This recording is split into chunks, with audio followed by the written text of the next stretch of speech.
To measure hip extension range of motion using a goniometer, the patient is prone with the lower extremities in the anatomical position. During the measurement, the axis of the goniometer is aligned with the greater trochanter of the femur. The stationary arm is aligned with the lateral midline of the pelvis and trunk, and the moving arm is aligned with the lateral midline of the femur and the lateral femoral epicondyle.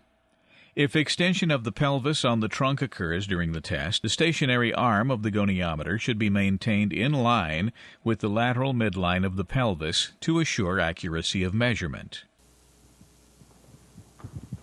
Ms. Wheeler, I'm going to measure how much you can move your hip using this tool. I need you to scoot as close as you can towards me.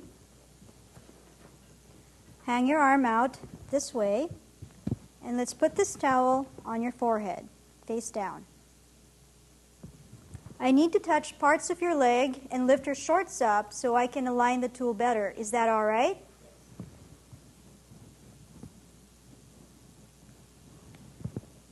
When I ask you to, I want you to move your leg up high like this and hold it there.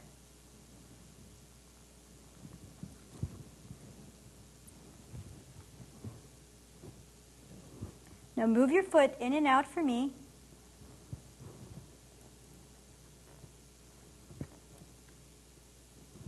Okay, bend your knee just a little.